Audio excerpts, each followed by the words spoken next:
جو جنگل میں سیاست کے ماہر ہے، اور چونکہ جنگل کا بادشاہ شیر ہے، اور سیاسی کتاب یہاں سے شروع ہوتی ہے کہ شیر کی یعنی بادشاہ کی ماں کو یہ تشویش ہے کہ شیر جو ہے وہ آج کل کچھ فکرمند ہے اور بیمار ہو گیا ہے، تو وہ دونوں سیال جو ہے ان کو بلا کے شیر کی ماں یہ کہتی ہے کہ یہ پتہ لگاؤ کہ بادشاہ کی عدالت کا کیا سبب ہے، اور یہاں سے وہ عجیب و غریب کتاب شروع ہو جاتی ہے۔ جب میں نے کوئی 6-7 برس پہلے جامعہ سلطین میں حیوان اور انسان کے موضوع پہ اشرا پڑھا تھا، تو کیونکہ وہ حیوان موضوع تھا تو اس پوری کتاب کا میں نے تعارف کروایا تھا جو کہ اس اشرے میں موجود ہے، اور وہ تقریریں نیٹ پر DVD اور CD میں موجود ہے اور چھپنے بھی جا رہا ہے وہ اشیاء، اس میں آپ تفصیل پڑھ سکتے ہیں۔ جب اس کتاب کا چرچا ایران پہنچا تو اس وقت بادشاہ نوشیروان عادل ایران کا بادشاہ تھا، اس نے اس کتاب کا چرچا سن کر یہ کہا کہ اس کا فارسی ترجمہ کیا ہے۔ ایران میں سنسکرت سے اس کو فارسی میں کیا گیا اور اس کا نام فارسی میں رکھا گیا انوار سہیلی۔ سہیل ایک ستارہ ہے آسمان پر اور اس کی ایک اپنی روشنی، تو کتاب کا نام سہیل ستارے کی روشنی یعنی انوار سہیلی، یہ نام کتاب کا قرار پایا۔ اور پھر نوشیروان عادل نے اپنے دربار میں اس کتاب کو پڑھ کر سنا، کیونکہ بہت ضخیم کتاب ہے، کئی ہزار صفحے کی، تو وہ قسطوں میں کہانی کی طرح نوشیروان عادل جو اس کو سنا کرتا تھا تاکہ وہ سیاسیات زمانہ سے واقف ہو جائے، اور اسی موضوع پر حالانکہ وہ خود بہت بڑا سیاست کا تھا نوشیروان عادل، لیکن اس کتاب سے وہ چاہتا تھا کہ میں سیاست پہ پختہ ہو جاؤں۔ پھر اس کے بعد زمانہ گزرا، ظاہر نوشیروان عادل کے بعد دوسرا بادشاہ آیا، شہریار آیا، اور اس کے بعد پھر اس کو جیٹ آیا جناب شہر کا جو باپ تھا۔ 3 نسلیں گزر گئی کہ ظہور اسلام کے بعد، اور پھر اور صدیاں گزری اور صدیاں گزری، اور یہ کتاب ہندوستان کی ہی تھی، لیکن جب اردو زبان کا دور آیا تو جوش والی آبادی کے دادا جو کہ سیاستداں بھی تھے اور وزیر بھی تھے بادشاہ کے، تو انہوں نے اس کا اردو میں ترجمہ کیا۔ اسی کے ساتھ واجد علی شاہ بادشاہ کے دور میں یا اس سے کچھ پہلے، تو یہ تو ایک کتاب ہے جو سیاست سے متعلق ہے، جس کی میں نے آپ کو کہانی سنائی، اور یہ قدیم سیاست ہے کہ جہاں سے سیاست شروع ہوتی ہے، اور پھر اس کے بعد ارسطو کی کتاب ہے سیاست کے موضوع پہ جو پوری دنیا میں مشہور ہے، اور اس کی بنیادوں پر انگریزوں نے انگلینڈ میں سیاست کی حکومت قائم کی، اور اس کے بعد جمہوریت آئی۔ اسی طرح روم میں بھی سیاست کی بنیاد پر جمہوریت آئی، اور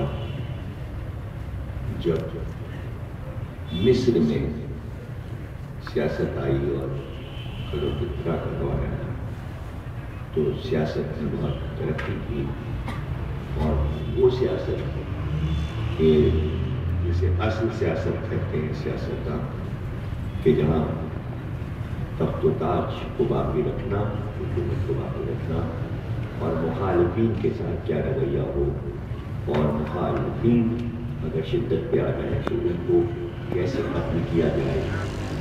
یہ رومی سیاست میں بھی تھا، یہ مصری سیاست میں بھی تھا، یہ یونانی سیاست میں بھی تھا، یہ ہندوستانی سیاست میں بھی تھا، کہ مخالفین کو قتل کر دیا جائے، جو حکومت کے آڑے آ رہے ہوں ان کو کسی طرح سے بھی ختم کر دیا جائے۔ تو بہرحال یہ تھوڑا سا میں نے اشارہ دے دیا کہ اصل چیز جو ہے وہ سیاست میں یہ ہے کہ جو حاکم ہو وہ ایک لمحے کے لیے اپنی مخالفت برداشت نہیں کرتا، اور اس مخالفت کو وہ دباتا ہے، چاہے قتل ہی کیوں نہ کرنا پڑے مخالف کو۔ حکمت الہی میں ایسا نہیں ہوتا۔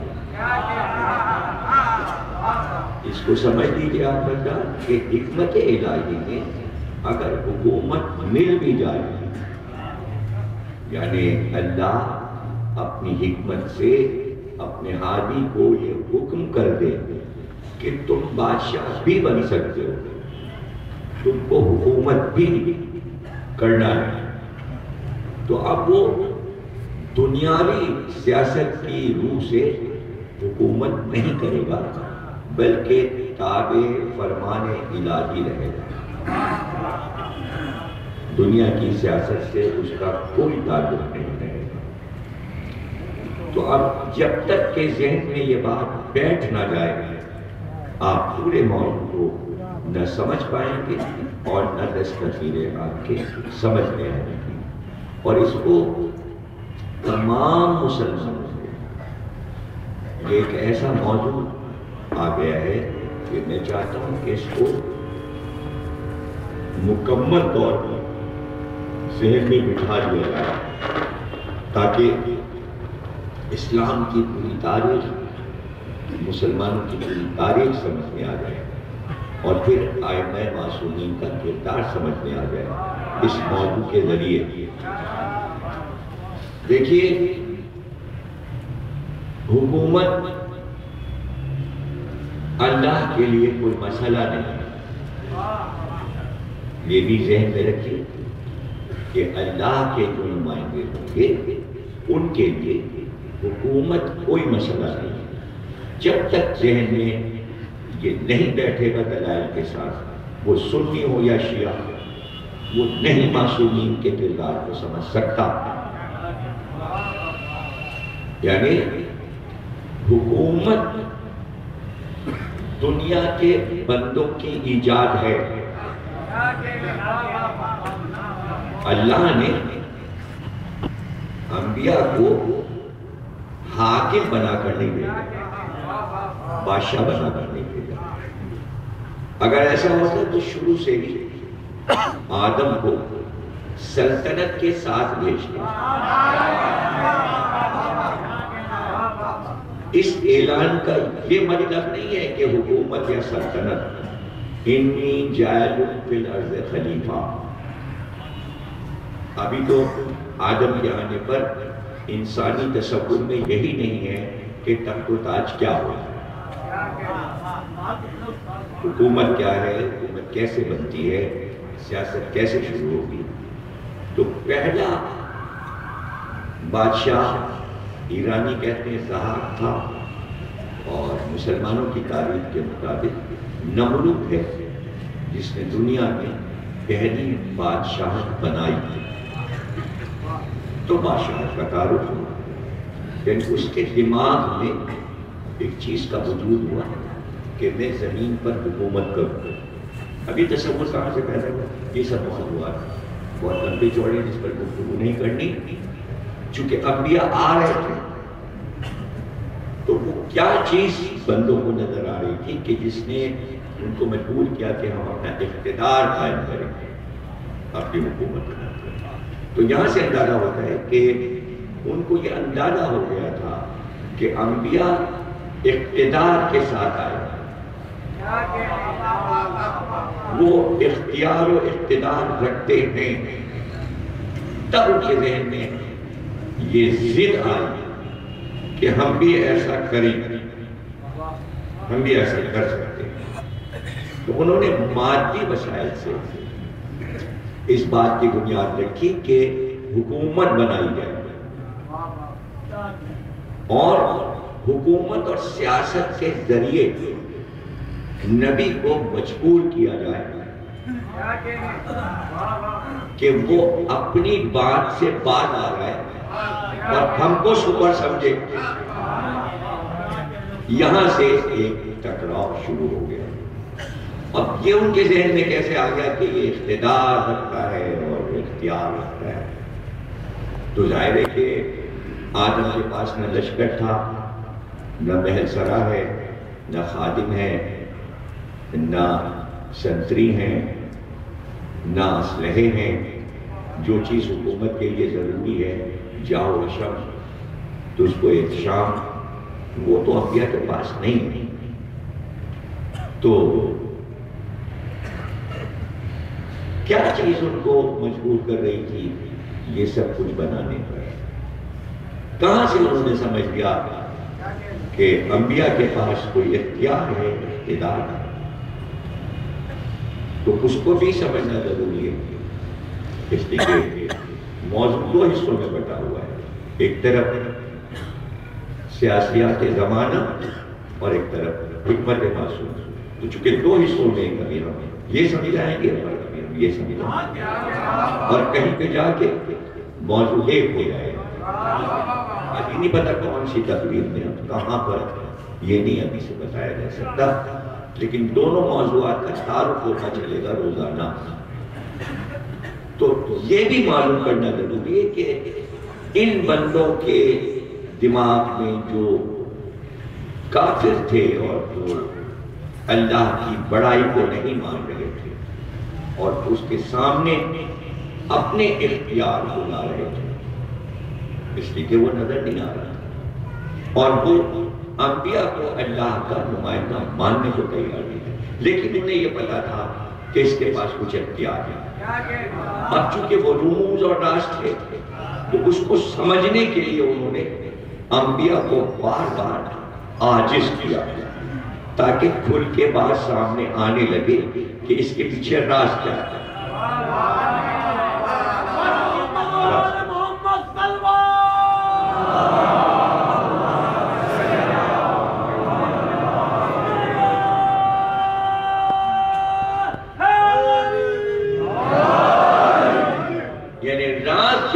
کے لیے نبی کو عاجز کرنا شروع کیا۔ پر یہاں سے سیاست کا پہلا نقطہ رکھ دیا گیا، یعنی سیاست کا آغاز ہو گیا۔ سیاست کا پہلا زینہ کیا ہے؟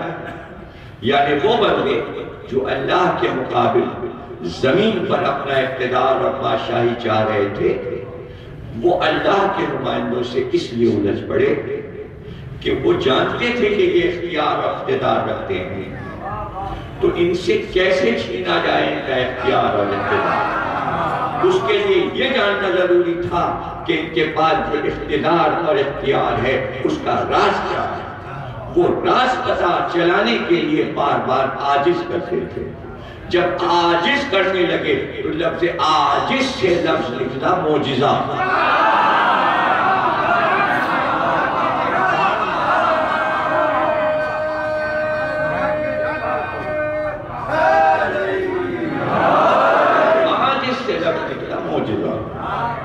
یعنی وہ انبیاء کو عاجز کر رہے تھے، عاجز کرنے کا عمل ان کے ساتھ تھا، اس کا جواب تھا معجزہ۔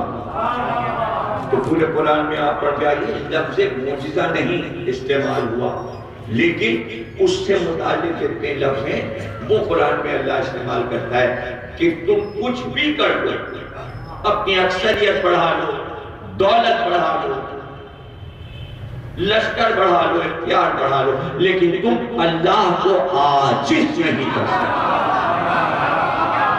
یہ آیتیں آپ کو قرآن میں بار بار مل جائیں گی کہ اللہ یہ لفظوں سے کہہ رہا ہے تم کچھ بھی کر لو، اللہ کو اور اس کے نبی کو تم عاجز نہیں کر سکتے۔ تو اب جو عاجز کیا جا رہا تھا اس کا جواب حکمت الہی کی طرف سے آیا، اور وہی راز تھا جو یہ جاننا چاہ رہے تھے۔ وہ راز کیا ہے؟ وہ راز معجزہ ہے۔ اس کو جب تک میں سمجھاؤں نا، معجزہ لفظ تو آپ نے ہزاروں بار سنا ہوگا اور ہزاروں معجزے سنے ہوں گے، میں وہ بات سمجھا دوں گا کہ معجزہ کیوں؟ معجزہ کیوں؟ اس لیے کہ آپ اپنے ملک میں جب پہچاننا چاہتے ہیں کسی چیز کو تو اس کی پہچان ہوتی ہے تاکہ عوام جلدی پہچانے، تو وہ حکومت کی طرف سے چیز مقرر کر دی جاتی ہے۔ مثلا آپ کو ضرورت ہے کہ آپ جہاز کا سفر کریں، تو آپ کیسے پہچانیں گے آپ ایئرپورٹ پر کہ آپ جہاں سینکڑوں لوگ کھڑے ہوئے تو کون ہے کہ جو ایئر لائن کا اس کو کیسے پہچانیں؟ تو اب وہ حکومت کی طرف سے اور ڈپارٹمنٹ کی طرف سے ایک شارٹ فارم میں لفظ ہوگا PIA۔ اب جہاں یہ لکھا ہے آپ نے پہچان لیا، بھلے اکثریت کو نہ معلوم ہو کہ P سے کیا ہے، I سے کیا ہے، O سے کیا ہے، لیکن اسے PIA یاد ہو گئے۔ اب بندے کو اس نے کیسے پہچانا کہ یہ PIA کا ہے؟ اس کے لباس سے پہچانا کہ اس رنگ کی پتلون ہوتی ہے اور ایسی قمیص ہوتی ہے، اور قمیص کے اوپر کوئی بلہ لگا ہوتا ہے، کوئی تمغہ لگا ہوتا ہے، تو آپ نے کہا یہ PIA کا ہے۔ آپ کو ضرورت ہے پولیس والے کی مدد کی، تو گورنمنٹ کی طرف سے اس کا یونیفارم ہے اور وہ جو اسٹار لگے ہیں آپ کو پوچھنے کی ضرورت نہیں، آپ اسٹار سے سمجھ گئے کہ کانسٹیبل ہے یا SHO ہے یا DSP ہے یا SSP ہے یا IT ہے یا DID ہے، اسٹار سے سمجھ گئے۔ اب وہی یونیفارم جب بدلی تو آپ نے کہا یہ فوجی، پھر یونیفارم بدل گئی، لیکن جو کاندھے پہ اس کے تمغے لگے ہوئے اس سے آپ سمجھ گئے یہ کیپٹن ہے یا میجر ہے یا میجر جنرل ہے، یہ کیا ہے۔ اب اس کے حصے نیوی الگ ہے، یہ الگ ہے، وہ الگ ہے، ایئر فورس الگ ہے، یہ فوج ہے، یہ اصلاح ہے، یہ اصلاح ہے، تو پہچان حکومت نے بنا دی تاکہ عوام کو پہچاننے میں دیر نہ لگے۔ ہر ڈپارٹمنٹ، اب زیادہ تفصیل میں نہیں جانے کے لیے، 2-3 مثالوں سے آپ سمجھ گئے کہ ڈپارٹمنٹ کی اپنی پہچان ہوتی ہے تاکہ عوام پہچان لیں۔ تو اب اللہ جب اپنا نمائندہ بھیجے گا تو کون سا تمغہ لگا کے بھیجے کہ پتہ چلے کہ ادھر سے آیا ہے؟ اس تمغے کا نام ہے معجزہ۔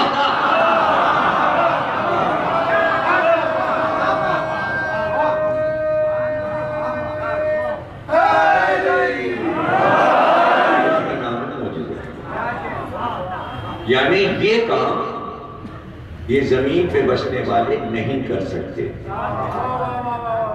یہ نہیں کر سکتے، اور اس کو یہ اختیار دیا ہے، اس کو یہ اقتدار دیا۔ تو اب نبی کا اختیار لشکر نہیں، نبی کا اختیار تاج و تخت نہیں، نبی کا اختیار زمین نہیں، نبی کا اختیار معجزہ ہے۔ جب معجزہ اس کے پاس ہے تو اب اسے تخت و تاج کو چاہیے، وہ معجزے جب چاہے تخت بھی حاصل کر سکتا ہے اور تاج بھی حاصل کر سکتا ہے، وہ معجزے سے لشکر بھی بنا سکتا ہے، وہ معجزے سے زمینوں پہ قبضہ بھی کر سکتا ہے، وہ معجزے سے محل بھی تعمیر کر سکتا ہے۔ معجزہ اس کا اختیار و اقتدار ہے۔ اب سیاست کے نمائندے چاہتے ہیں راز پتہ چلائے کہ معجزے کا راز کیا ہے،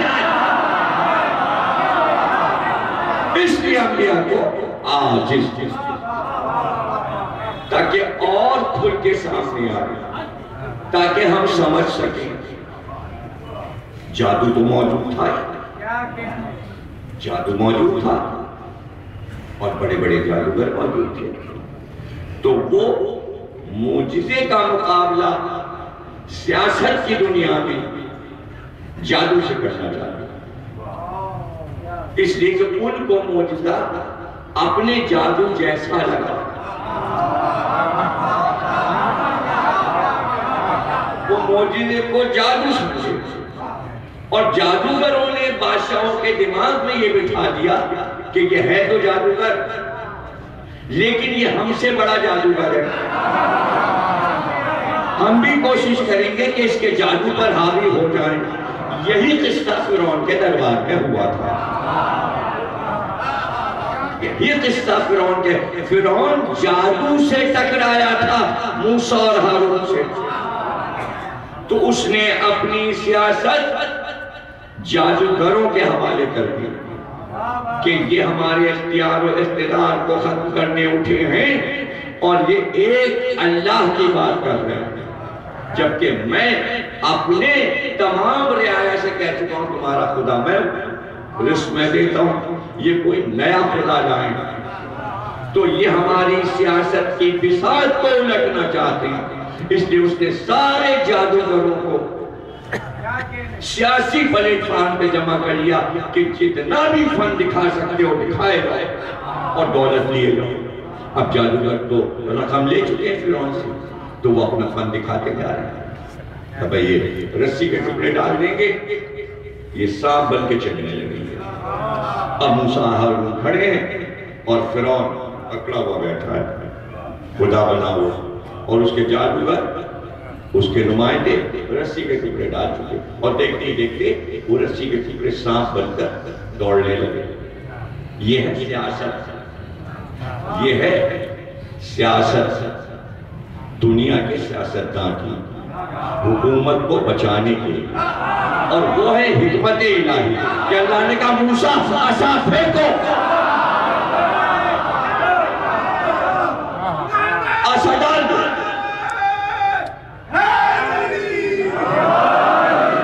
عصا کو زمین پہ ڈال دو۔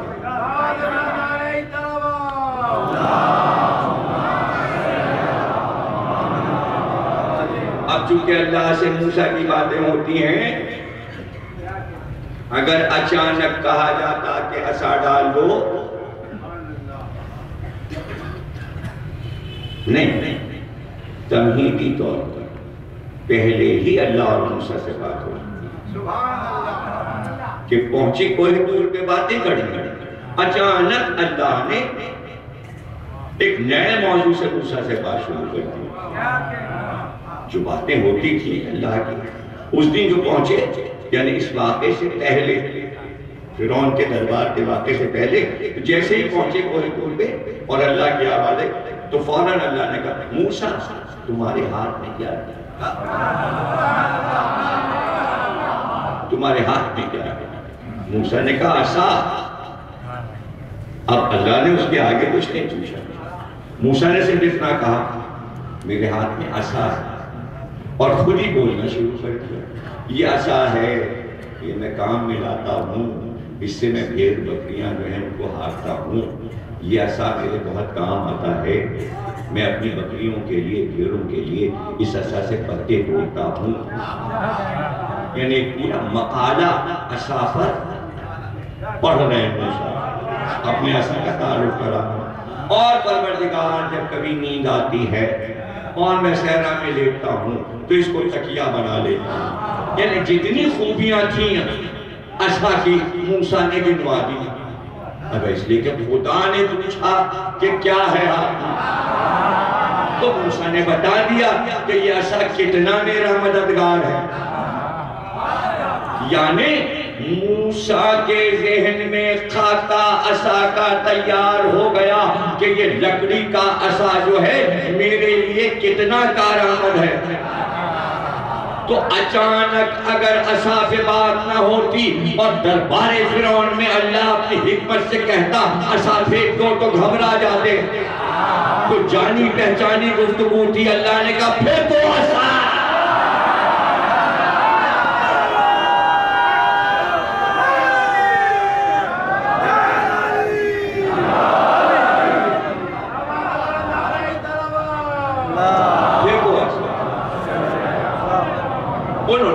پھینکا، وہ بنا اژدہا، اتنا بڑا اژدہا بنا کہ فرعون بے ہوش ہو گیا اور سارے سانپوں کو چن چن کے کھانے لگا جو جادوگروں نے بنائے تھے۔ اور پھر اژدہے کو آتے دیکھا تو جادوگر سجدے میں گر گئے۔ یہ سب قرآن ہے، توریت بھی، انجیل بھی۔ قرآن نے تو بہت ہی لطف انداز میں موسیٰ کے یہ واقعات مختلف سوروں میں لکھے تھے اور پڑھنے سے تعلق رکھتی کہ اگر ان آیات کو پڑھنا شروع کریں تو دل ہی نہیں چاہتا چھوڑنے۔ اس شان سے اللہ نے اپنے حبیب کو یہ موسیٰ کے قصے سنا تو جادوگر سجدے میں گر گئے، سجدے میں گر گئے اور پکار کر کہنے لگے جادوگر ہم موسیٰ اور ہارون کے رب پر ایمان لے آئے۔ یہ ہارون کہاں سے آ گیا؟ یہ دوسرا بھائی کیسے شریک ہو گیا؟ پتہ چلا توحید کا پیغام جب نبی لاتا ہے تو تنہا نہیں ہوتا، بھائی بھی ساتھ ہوتا۔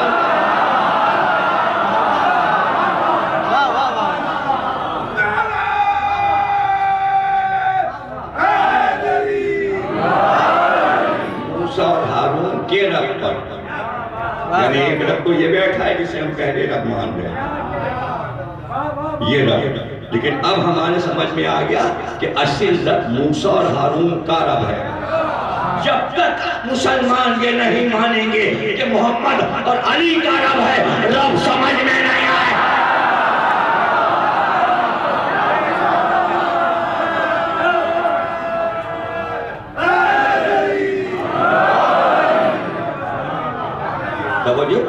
تو اب فرعون نے کیا کہا؟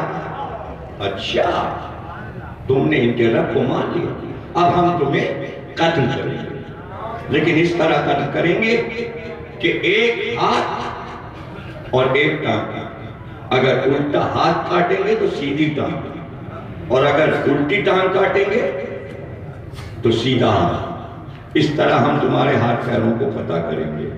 جادوگروں سے کہا، آپ نے دیکھا یعنی ہاتھ سے اختیار نکل رہا تھا، یعنی عوام ہاتھ سے جا رہے تھے، یعنی ووٹ بینک ختم ہو رہا تھا تو اب قتل ہو رہا تھا۔ تو یہ سیاست سے تو ہو سکتا ہے، لیکن اگر نبی کو چھوڑ کر کوئی چلا جائے تو قتل نہیں کراتا نبی، صرف یہ اعلان کرا دیتا ہے سورہ منافقون پڑھ لو۔ یہ سیاست ہے، وہ حکمت ہے۔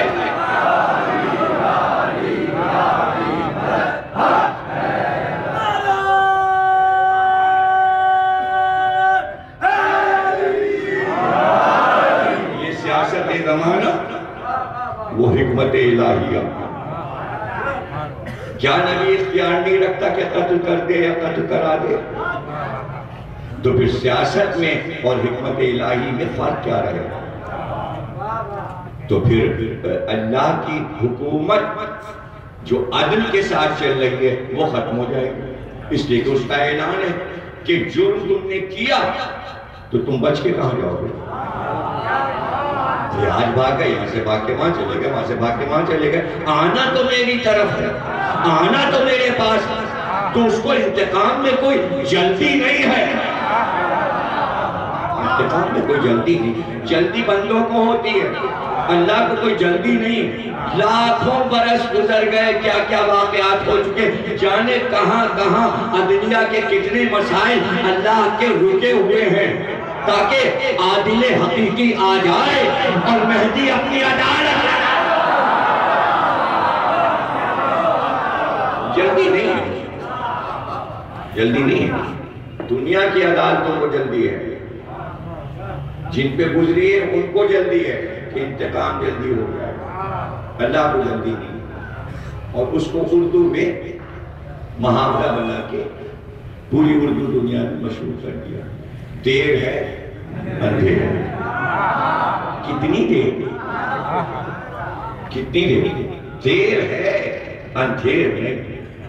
ظہور مہدی پہ لے جائیے اس مسئلہ کو، آنے میں دیر ہے لیکن جب وہ آئیں گے تو آیت یہ ہے کہ رب کی زمین اس کے نور سے چمک اٹھے گی.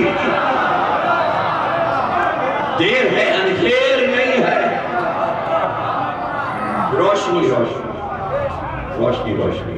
ظہور ہے امام زمانہ بلند تر صلوات. دیر ہے اندھیر نہیں. وہ حکمت الہی ہے. دیر حکمت الہی ہے. اور دیر آپ کے لیے بابا اس کے لیے دیر کیا چیز ہے؟ اس کے لیے دیر وہ چیز ہے. اگر آپ نے اس کے لیے تصور کر لیا ماضی حال اور مستقبل تو آپ معرفت الہی نہیں رکھتے. اس کے سامنے جو ہے وہ ہے. کوئی چیز نہا نہیں ہوتی. آپ کا ماضی آپ کی نگاہ سے غائب ہو جاتا ہے. کائنات کا ماضی رب کی نگاہ سے ضائع نہیں ہوا, غائب نہیں ہوا. آپ کہیں نا 1400 سال ہو گئے واقع کربلا کو, تو آپ کے لیے ماضی ہوگا. اللہ کے لیے ماضی نہیں ہے واقع کربلا. یعنی کچھ لوگ واقع کربلا کو بھول گئے تو معاذ اللہ کیا رب بھول جاتا ہے؟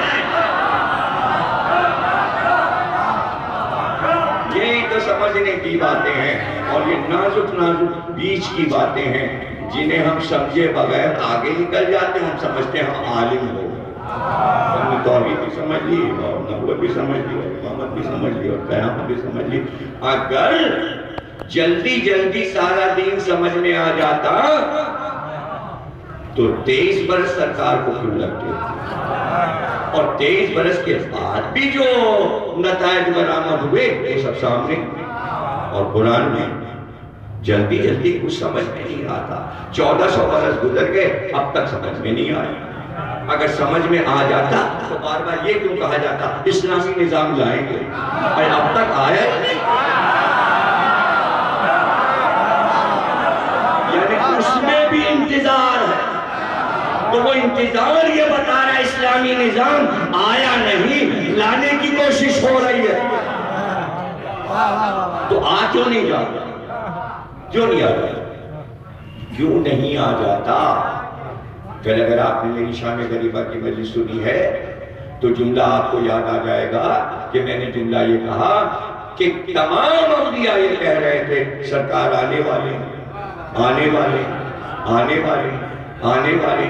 تو آدم سے لے کر عیسیٰ اور عیسیٰ کے بعد بھی 500-600 سال تک انتظار ہوتا رہا. اب آنے والے, اب آنے والے, سرکار رسالت آنے والے. تو دنیا میں مشہور ہو چکا تھا ایک آنے والا ہے, ایک آنے والا ہے, ایک آنے والا. تو میں نے دلیل دی تھی کہ یہ تصور کیجئے کہ کس طرح انتظار تھا. اسی طرح جیسے آج پوری دنیا مہدی کا انتظار کر رہی ہے. کون ہے جو نہیں جانتا کہ مہدی آنے والا ہے؟ تو اسی طرح پہلے پرانی دنیا میں سب کو معلوم تھا کہ آخری نبی آنے والا ہے. مہدی سے کوئی دلیل ہے؟ محمد کی پوری تاریخ تھی, آنے والے آنے والے. تو میں نے جملہ یہ کہا تھا کہ جب عوام کو معلوم تھا, یہودی جانتے تھے کہ سرکار آنے والی, عیسائی جانتے تھے کہ سرکار آنے والی, تو خاندان والے نہیں جانتے تھے کہ ہمارے آنے والا. طالب کو بھی معلوم تھا, عبداللہ کو بھی معلوم تھا, عبد المطلب کو بھی معلوم تھا, ہاشم کو بھی معلوم تھا, عبد مناف, عبد کلاب, جناب قصی, سب کو معلوم تھا کہ محمد آنے والے, آخری نبی آنے والے. ان کو سب سے زیادہ معلوم تھا. تو جملہ میں نے یہ کہا تھا کہ کوئی یہ کہے کہ جب پتہ تھا کہ آخری نبی آنے والا ہے تو پھر خانہ کعبہ میں دودھ کیوں رکھے رہے اور بنی ہاشم نے نکلوا کے پھینکوا کیوں نہیں دی؟ تو میں نے اس پر بھی بات کہی تھی کہ آج دنیا جو ہے شر و فساد سے بھر چکی ہے اور کفر و شرک مسلمانوں پر یلغار کر رہا ہے, اور آپ انتظار کر رہے ہیں کہ مہدی آ کر اسی شر و فساد کی دنیا کو عدل و انصاف سے بھر دے گا. تو آپ اٹھیے, آپ کر لیجئے. مہدی کا انتظار کیوں, اب تک کیوں نہ کر لیا؟ پوری دنیا کو فتح کر کے مسلمانوں کو محفوظ کر کے شرک اور کفر کا سر توڑ دیا جائے. اور انہیں مغلوب کر دیا جائے، سب مل کے اٹھے. ایک نہیں کر سکتا تو سب مل کے کام کریں. ہو نہیں پا رہا. کیوں نہیں ہو پا رہا؟ جس کا کام ہے وہی آ کے کرے گا. تو بنی ہاشم نے خود کیوں نہیں نکالے؟ اس لیے نہیں نکالے جس کا کام ہے وہی آ کے کرے گا. جب علی آئے گا، دوست میں آئے گا، تو وہ توڑے گا.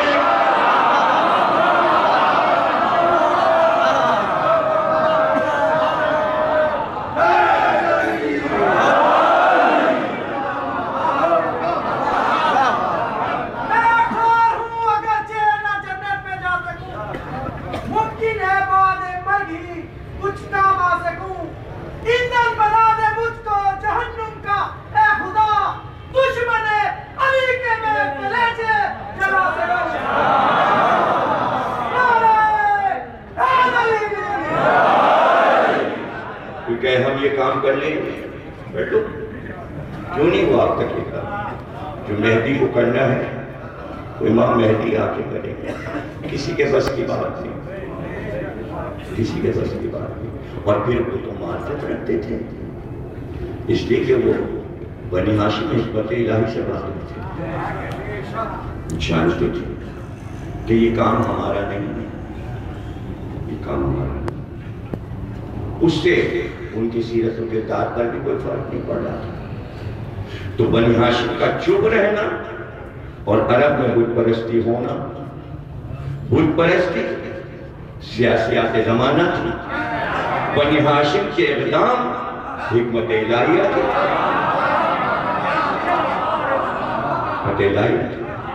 ہاں، اس وقت مہدی کی آمد حکمت الہیہ اور پورا زمانہ سیاسیات زمانہ. تو چونکہ سیاسیات زمانہ ہے اس لیے ہم ادھر پکارتے ہیں حکمت کو. وہ امام زمانہ، امام زمانہ ہے.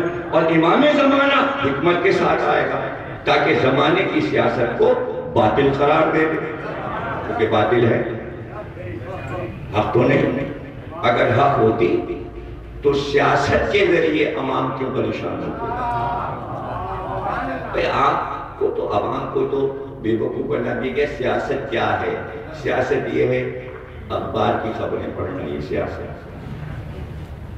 وزیروں کے دورے کرنا، یہ سیاست. الیکشن سیاست. منسٹروں کا مقرر کرنا، اسمبلی اسلام آباد، یہ سیاست. اور ہم کہیں روٹی دو، مکان دو، بجلی دو، پانی دو، تو کہیں یہ ہنگامہ. یہ سیاست نہیں، یہ ہنگامہ. سڑک پہ مت آئیے، پولیس مارے گی، ٹریفک مت روکیے، توڑ پھوڑ مت کیجیے.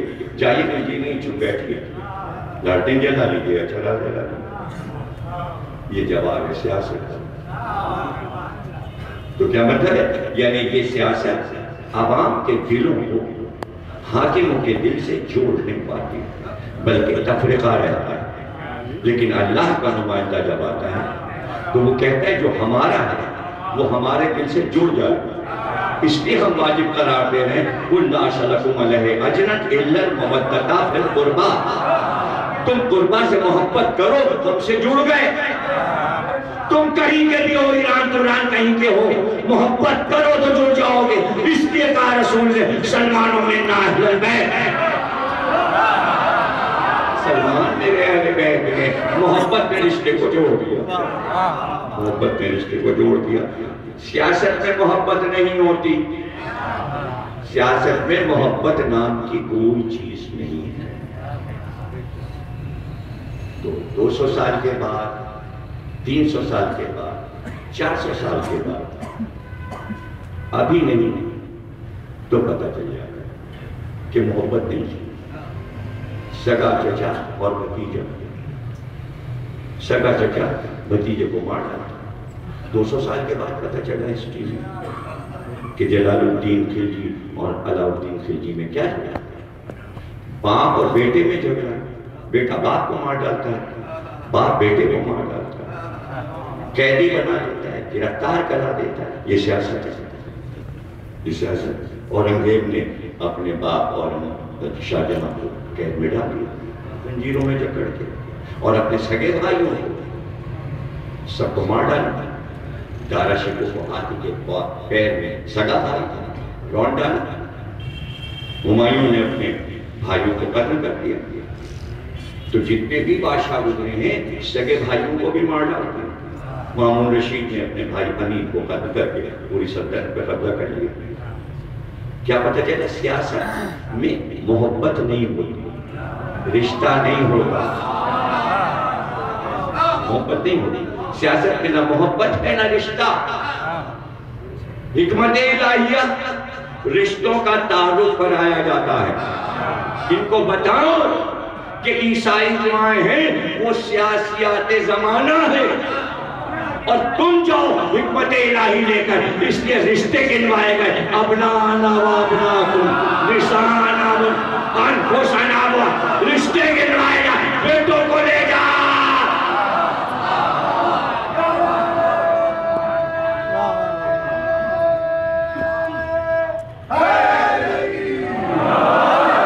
سیاسیات زمانہ ہے، خرید لو، خرید لو، حاکموں کو خرید لو۔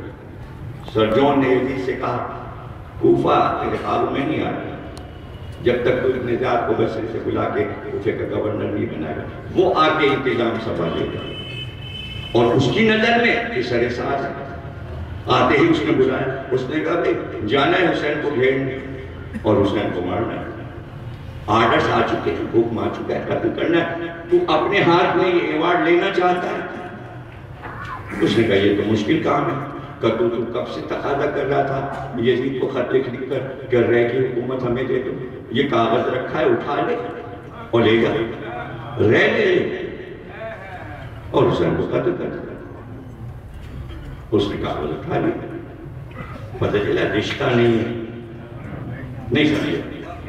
دیکھیں رشتے کتنے طریقے ہوتے ہیں، ایک تو ابھی گنوا دیا اپنانا، انفسنا، نسانا، بیٹا ہے، بیٹی ہے، بھائی ہے، داماد ہے، چچا ہے، اور رشتے آگے رکھتے ہیں، مطلب پتر اولاد رشتہ، پتر اولاد کیا ہے؟ رشتہ، کیا سمجھے؟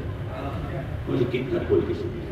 بالگرام کیا ہے؟ رشتہ نہیں سمجھے، مطلب برادری کا رشتہ، یعنی سب سگے بھائی نہیں ہیں، سب ایک باپ کی اولاد نہیں، لیکن کہیں جا کے شجرہ ملتا ہے، کوئی کسی کا کزن ہے، کوئی کسی کا چچا زاد بھائی، کسی کا پھوپھی زاد بھائی، کوئی خالہ زاد بھائی، یعنی برادری کا رشتہ۔ قریش دعویدار تھے کہ ہم ایک جد کی اولاد ہیں، اور الگ الگ ہو گئے، سب قریشی کہلاتے تھے، بنی ہاشم بھی قریشی تھے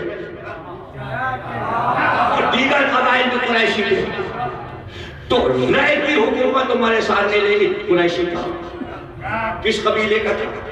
یعنی رسول خدا کی والدہ گرامی حضرت آمنہ بنت وہب قبیلہ بنی زہرہ کی، قریشی قبیلہ بنی زہرہ میں ابن سعد، اس کا باپ سعد ابن ابی وقاص قبیلہ بنی زہرہ کا، تو قریش میں ہے، برادری میں ہے، تو برادری میں بنی ہاشم کی برادری ہے، یعنی یہ بھی قریشی وہ بھی قریش میں، تو اب سیاست کے آگے رشتہ گیا، کہاں سمجھنا؟ تب چاہتی بات حضرت زینب نے آواز دی قریشی ہے تو، اور حسین کا دور۔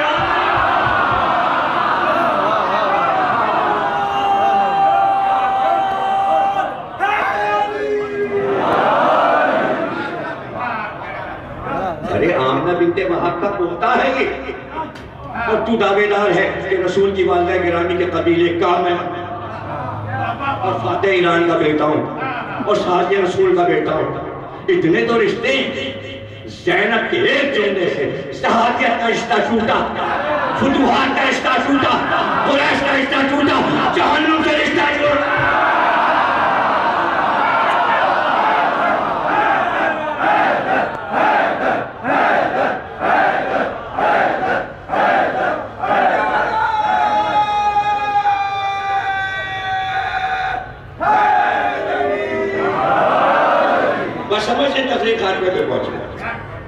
یہ سیاست کی بساط تھی جو حاکم سے لے کر گورنر اور سپہ سالار تک بچھائی گئی تھی بساط۔ اور یہ ایک جملہ ذہن رکھا، حکمت الہیہ کا ایک جملے نے سارے رشتوں کو قطع کر دیا۔ اب اگر کوئی احمق یہ کہے کہ یہ قریشی ہے اور سعد رسول کی اولاد ہے تو وہ جہنمی ہے۔ رشتے ٹوٹ چکے، اس لیے کہ اسلام نے آ کر رشتے داریوں کو میزان بنایا۔ ایمان سے رشتہ ہے۔ اگر کوئی یہ کہتا ہے علی ولی اللہ مستحب ہے کہ منع ہے کہ یہ ہے کہ وہ ہے، کل ایمان سے رشتہ ٹوٹ۔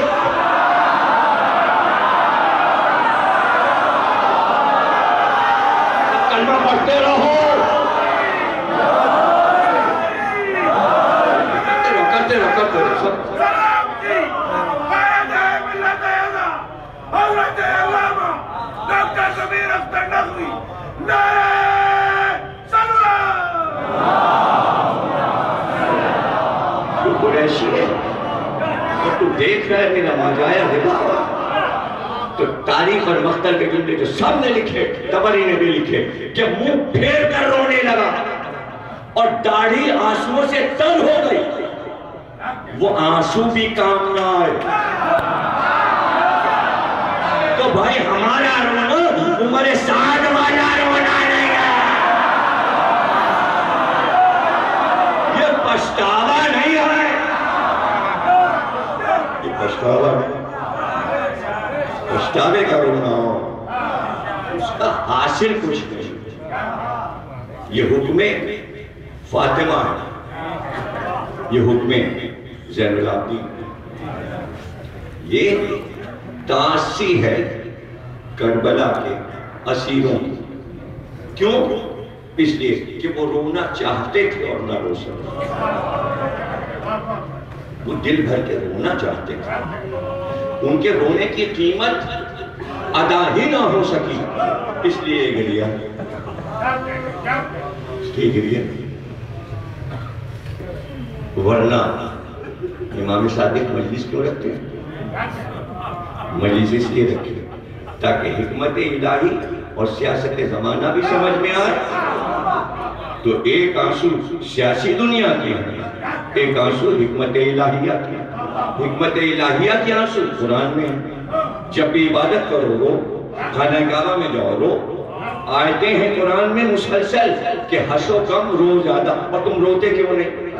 یہ پروردگار کا تقاضا ہے، چونکہ اللہ کا تقاضا ہے اس لیے ہم حکمت کے ساتھ رو رہے ہیں۔ آپ کیوں سمجھتے ہیں کہ صرف یہ کربلا کی ہی رونا؟ یہ اللہ کی یاد میں بھی رونا، یہ اللہ کی یاد میں رونا، اس لیے رونا ہے کہ اللہ نے چاہا کہ زمانے کی سیاست جو ہے ان پر وہ عمل کر لیں۔ یہ درس نہیں سمجھاؤں گا، یہ جملے آپ گایا نکلیے گا، ایک ایک جملے کی تشریح ہوگی۔ چاہا اللہ نے، چاہتا اپنی قدرت سے تو سیاست زمانہ کو پامال کر دے گا، ایسا نہیں کیا، اپنے عدل کو برقرار رکھا، جو تم کر رہے ہو کرو، ہاں ہمیں جو بعد میں کرنا ہے وہ ہم کریں گے، ہمارا اختیار وہ ہماری حکمت، تم ہماری حکمت کو نہیں سمجھ سکتے، تم سیاست کے ذریعے ہماری حکمت سے ٹکرا رہے ہو، تمہاری سیاست یہاں پہ آ کے ختم ہو جائے گی کہ 72 کو مار دیا جائے اور خیمے جلا کے نام و نشان مٹا دیا جائے اور عورتوں کو کہہ دیں ختم ہو گئی تمہاری سیاست، ختم ہو گئی تمہاری سیاست۔ اب ہماری حکمت شروع ہوئی، یہ ہماری حکمت شروع ہوئی کہ سر نیزے پہ آیا اور سر بولنے لگا، یہ ہے ہماری حکمت، تاکہ فیصلہ ہو جائے کہ معجزہ کس کے پاس ہے، فرعونی کون ہے اور موسیٰ والا کون ہے۔ زمانہ خود فیصلہ کرا، زمانے نے فیصلہ کرا۔ زید بن ارقم صحابی رسول، اور انہوں نے آیات سنی لب حسین سے کہ اصحاب کہف کا قصہ حسین پڑھ رہے ہیں کہ عجیب تر ہے قصہ انصاف ہو، تو انہوں نے جواب دیا کہ فرزند رسول آپ کا قصہ تو اصحاب کہف سے بھی زیادہ عجیب تر ہے، یعنی عجائب نے واقع کربلا۔ اللہ نے قرآن میں اصحاب کہف کو عجاب میں قرار دیا، عجائب نظر آئے بھائی، وہ تو اکیلے عجائب ہیں، شجرہ نہیں ہے عجائب کا۔ حسین کا تو عجائب کا شجرہ ہے، نادے علی المنار العجائب۔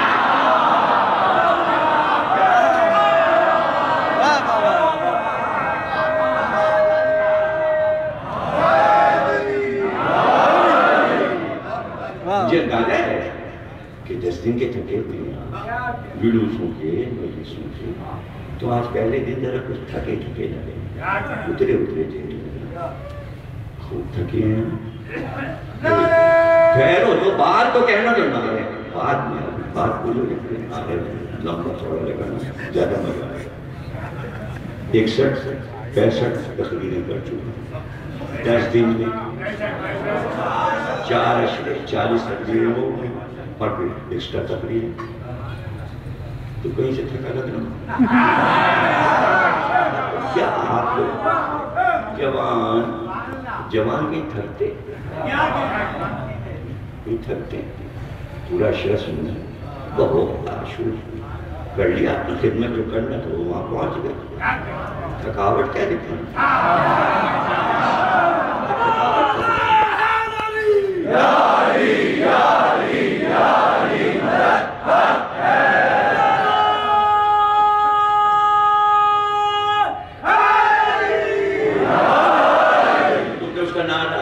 میں نے اس کا رکھوایا تھا، بات نہیں کرنے، تم نے اس کا حق کیا، چلو کھڑے ہو اپنے حصے والے لگا۔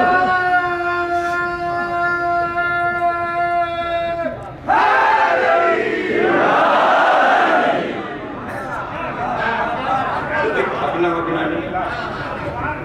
نہیں بھائی، 41 سال ہو گئے، اشرا کو تھکا نہیں، آپ کیوں تھکے نہیں؟ رونے والے تھک نہیں رہا ہے اور آپ تھکے تھے، حالانکہ تقریر ختم ہو گئی ہے، کل کے لیے کہہ رہا ہوں کہ تھک پک کے نہیں آنا، فنش ہو کے آئیے گا، آئیے گا، نہا دھو کے منہ ہاتھ دھو بالکل ٹھیک ٹھاک بیٹھے۔ آج کی لوگ 9 دن رہے، تو جیسے کہ ایک تو یہ مرتضیٰ بھائی باہر سہن میں آپ نے لائٹ ٹی وی لگوایا، نہیں تو نظر ہی نہیں آ رہا کہ سہن میں مجمع ہے بھی نہیں۔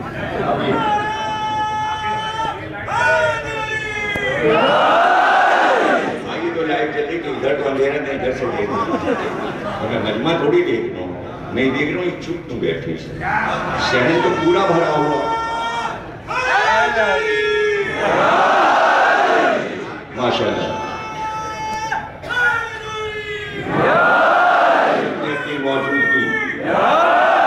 اپنی موجودگی بتا دیں، اور دوسری بات یہ کر تھی تقریر کو ختم کرتے ہوئے کہ بھئی وقت سے کیوں نہیں آیا؟ کوئی مرتضیٰ بھائی کو بہت جلدی ہوتی، وسیع بھائی کو اتنی جلدی ہوتی، کئی گھنٹے پہلے سے انتظار کر رہے تھے اب آنے والی وہاں کی ڈیوٹی، اور انہوں نے بٹھائی دیا ٹھیک 9:30، تو اب ٹائم آپ کو ہے نا، مجھے 9:30 بجے بیٹھا، سب کو بتا دوں کہ 9:30 بجے پہنچ جائیں۔ آج یہ لوگ کافی دیر میں ہیں، آج ملتی کے بعد اسلامی تشریف ہمارے والے کو بیچارے، اس کی وجہ یہ کہ میں پہلے نکل آیا آپ کی جلد بازی کی وجہ سے، کہ میں اپنا ناراض نہ ہونا، یہ لوگ تیار ہیں جلدی سے، کل سے سب لوگ ہمارے بھی آپ کے بھی سارے لوگ وقت سے آئیں گے۔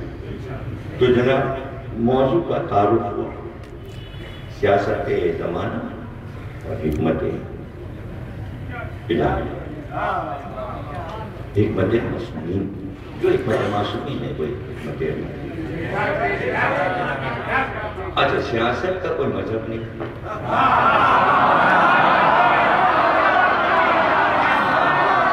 دیکھیں حکمت توحید سے شروع ہوتی ہے، نبوت سے ہوتی ہوئی امامت پہ آ کے رکتی ہے۔ اگر یہ نہ مانا جائے کہ حکمت جو ہے وہ اللہ، نبی اور امام تک ہے، تو پھر قیامت، اور اگر سیاست کا کوئی شجرے یہودی سیاست ہو یا عیسائی سیاست ہو یا ہندو سیاست ہو یا مسلم سیاست ہو، سیاست ایک ہے،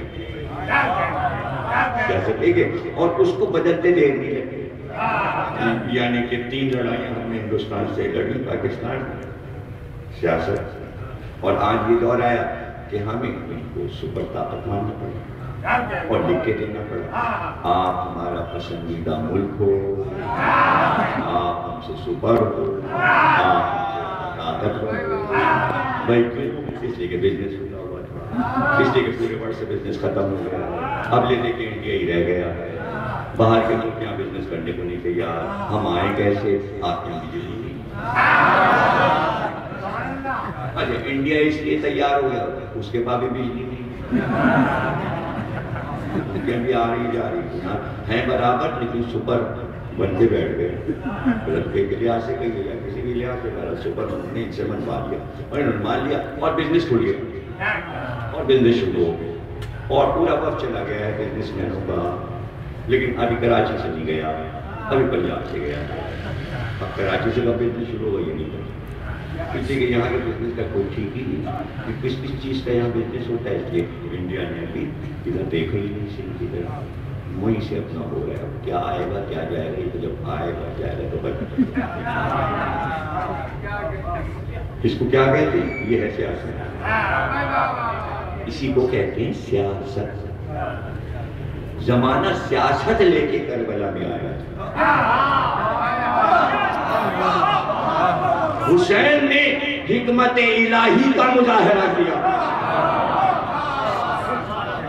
جب آپ اس کو سمجھیں گے تو انتہائی اپنے ذہن میں خوشی محسوس کریں گے کہ کتنا علمی موضوع ہم اپنے ذہن میں محسوس کر رہے ہیں کہ ادھر حکمت الہی ہے۔ عبداللہ ابن عباس نے کہا کہ آپ عراق نہ جائیے، حسین سے کہا، علی کے شاگرد بھی، علی کے چچا زاد بھائی تو حسین کے چچا بھی ہوتے ہیں اور باپ کے شاگرد بھی، اور وہ مکے تک آ رہے ہیں اور یہ کہتے جا رہے ہیں عراق نہ جائیے، اس لیے کہ آپ ختم کر دی جائیں گے۔ حسین نے مختصر جواب دے دیا جو کہ حکمت الہیہ کا جواب، اللہ نے چاہا ہے کہ میں ادھر جاؤں۔ عبداللہ ابن عباس نے کہا اچھا اگر آپ جا رہے ہیں تو عورتوں کو نہ لے جائیے، خواتین کو نہ لے جائیے۔ آپ نے کہا اللہ نے چاہا ہے کہ اللہ کی راہ میں یہ ننگے سر ہوں اور یہ اسیر ہوں، اللہ نے چاہا۔ تو یہاں سے پتہ چلا کہ سیاست دنیا کیا کر رہی تھی اور حکمت الہیہ کیا کر رہی تھی، یعنی یہ بات کھل کر سامنے آ جائے، کیا ہے حکمت الہیہ؟ یہ بات کھل کر سامنے آ جائے کہ محسن سے بری کرنے کا نتیجہ کیا ہے۔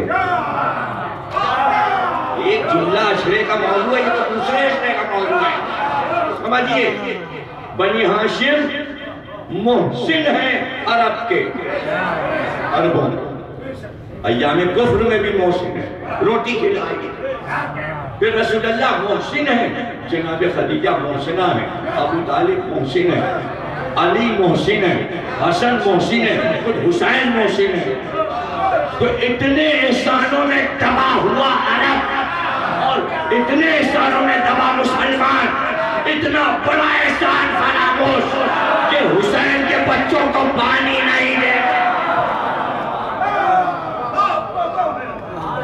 یہ سب بیکار ہے کہ وہ کس عقیدے پر تھے، وہ کسی عقیدے پر ہوں، وہ کسی عقیدے پر ہوں، مسلمان تو تھے،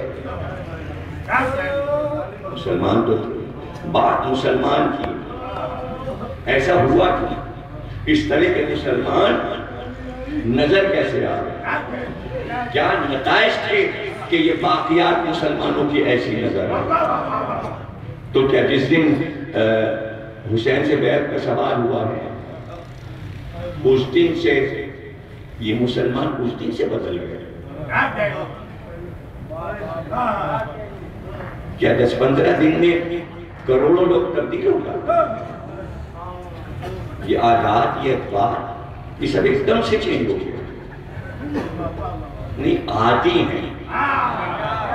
جب آتی ہیں تو یہ بھی تو تاریخ کا حق ہے کہ یہ پتہ لگائے یہ عادتیں کب سے شروع ہوئی اور کب سے بڑھ۔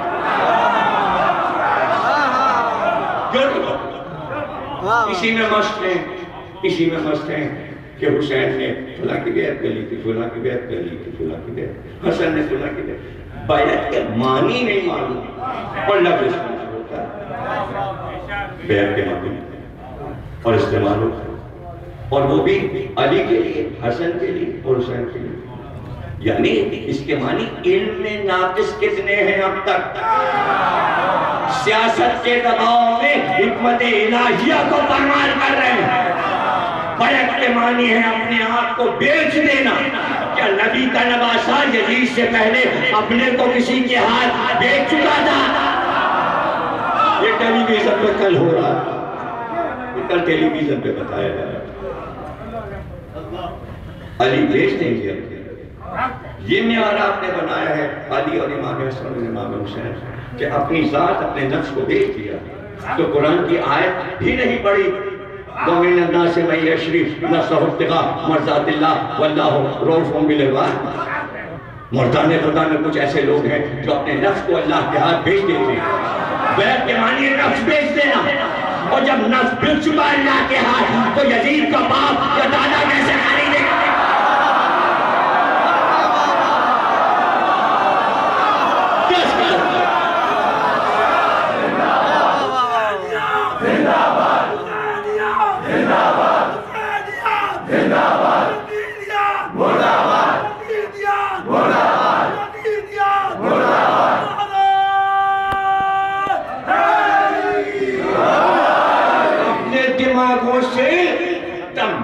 پاکستان کے پڑھے لکھے اس بات کو نکال دیں کہ قرآن کے مطابق محمد کی اولاد بک نہیں سکتی. یہ نبوت کا گھرانہ ہے. نبوت بکتی نہیں، نبوت نہیں بکتی. نہیں پڑھا قرآن. نبی کو بیچا جا رہا تھا یوسف کو مصر کے بازار میں. تو نبی بک رہا تھا، نبوت نہیں بک رہی تھی. نبی کو خریدا جا رہا ہے، نبوت نہیں بک رہی تھی. لیکن جب ساری دولتوں کا ڈھیر لگ گیا تب بھی پلہ اٹھا نہیں. یوسف کا پلہ برابر رہا. یعنی دنیا کی دولتیں یعنی سیاستیں حکمت کے آگے ناقص ہیں. تو اب یوسف نے حکمت الہیہ کا نمونہ دکھایا. سیاست کے مقابل مصر کی سیاست کو پامال کیا اور بلا کے کہا کاغذ لاؤ قلم لاؤ. کاغذ قلم آیا، کاغذ سے لکھا، کاغذ پر قلم سے بسم اللہ الرحمن الرحیم کا ترازو کے پلے میں رکھ دو، پلہ برابر ہو گیا. پتہ چلا نبی کا وزن اگر بکے بھی تو قرآنی آیت سے بکتا ہے. حسین حکومت سے بکا ہے.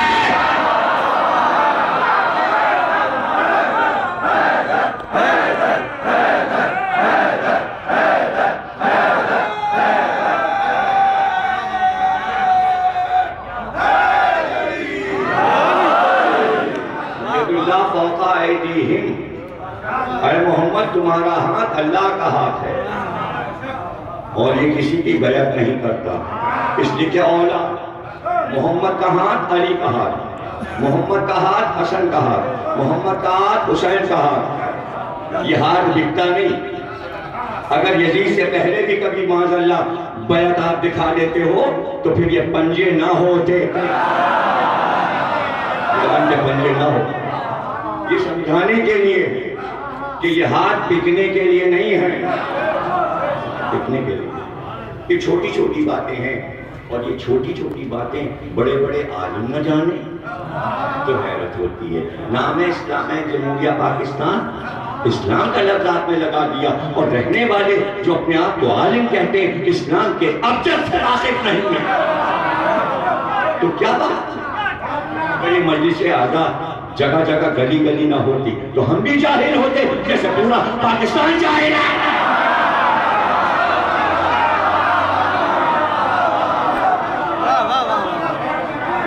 کہیں علم نام کی چیزیں نہیں، کہیں علم نام کی چیزیں نہیں. اور پھر یاد رکھنا آقا کبھی غلام کی بیعت نہیں کرتا. آقا غلام کی بیعت نہیں کرتا. آقا غلام کی بیعت کی.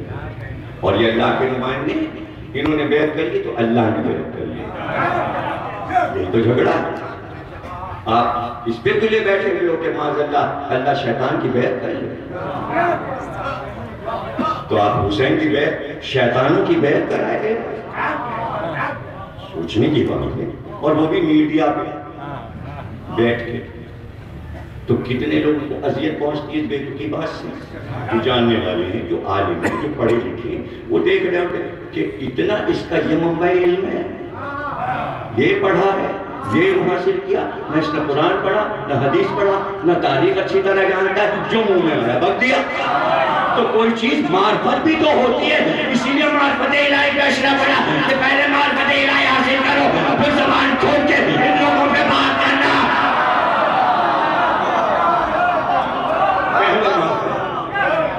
پھر زبان کھول، کتنے دلائل چاہیے آپ بیعت کو؟ یہ سیاست ہے، بیعت اب سیاست ہو چکی، اب کیوں نہیں ہوتی؟ اب کیوں نہیں ہوتی؟ اب کیوں نہیں ہوتی بیعت؟ ہوتی جمع ہو سکتے پاکستان سے بیعت کرو، یہ ختم کیوں ہو گئی؟ یہ بیعت کیوں ختم ہو گئی؟ پھر نہیں سمجھے حسین نے بیعت کو ہمیشہ کے لیے ختم کر دیا، اور اگر تھی حسین نے ختم نہیں کیا اگر بیعت کو تھی تو ہمیں سمجھاؤ کہ زین العابدین قیدی بن کے گئے، یزید کہتا تمہارے باپ نے نہیں کی، اب تم کر لو، اور تم تو قیدی بنے ہو، زبردستی ہم کروا لیں گے۔ پھر بیعت کیوں نہ ہوئی؟ اسے پتا چل گیا اب بیعت کی کوئی اہمیت ہی نہیں ہے۔ حسین نے قصہ ہی ختم کر دیا، قصہ ہی ختم، اور پھر سید سجاد کے خطبے نے خاتمہ کرا، شہزادی زینب کے خطبے نے خاتمہ کرا، اور زمانہ جان گیا۔ ادھر کربلا سے بیویاں چلی اور پھر ہلکا اور کوہرام ہو گیا۔ اب بات سمجھ میں آئی کہ حکمت الہیہ کیوں چاہتی تھی کہ بیویاں آئیں، اس لیے کہ جدھر جدھر سے گزرتی گئی خطبے دیتی گئی اور بتاتی گئی اصل دین کیا ہے، نبی کیا ہے، نبی کا گھرانہ کیا ہے، قرآن کیا ہے، نبوت کیا ہے، امامت کیا ہے، اور لوگوں کی سمجھ میں آنے لگا۔ جو بگاڑ پیدا ہوا تھا اصلاح کر دیا، اصل دین کی طرف زینب نے بلانا شروع کر دیا۔ زمانہ سمجھا ہی نہیں، اپنی سیاستوں میں الجھا رہا، حکمت الہیہ کا قافلہ گزرتا رہا۔ یہ کاروان حسینی نہیں تھا جو کوفے اور شام کے بازار سے گزرا، یہ حکمت الہیہ کا کاروان تھا جو گزرتا جا رہا تھا، اور یہ اللہ کی باتیں کرتا جا رہا تھا اور حکمت کی باتیں کرتا جا رہا تھا۔ اللہ حکمت ہے۔ تقریر ختم ہو گئی، سر کو کاٹ کے پھولی کے ہاتھ بھجوا دیا۔ سر پہلے پہنچا کوفے، اسیر 11 کو چلے اور 12 کو پہنچے، کربلا سے کوفے 12۔ لیکن پھولی جب سر لے کر پہنچا تو رات ہو چکی تھی، دارالامارہ بند ہو چکا تھا۔ اس نے پکارا بھی اور دربان سے کہا بھی اپنا نام بھی بتایا، دروازہ کھول دو، میں سر حسین لایا۔ خوف کا عالم یہ تھا کہ دروازہ نہیں کھولا گیا، اس لیے پھولی سر حسین اپنے گھر لے گئی۔ اب پھولی کی بیوی ناقل ہے، وہ کہتی ہے کہ میں سو رہی ہوں، وہی ہے راوی، میں سو رہی ہوں۔ پھولی آیا تنور میں سر حسین رکھ کے اوپر سے ڈھکنا رکھ دیا، تنور کو بند کر۔ آدھی رات کو پھولی کی بیوی کہتی ہے کہ میری آنکھ کھلی، یہ مختار کے سامنے بیان دے رہی ہے۔ جب مختار نے پھولی کی دونوں بیویوں کو گرفتار کیا تو ایک بیوی نے یہ بیان دیا، مختار کو بتا رہی کہ آدھی رات کو آنکھ کھلی تو میں نے دیکھا تنور کی طرف سے روشنی نکل رہی،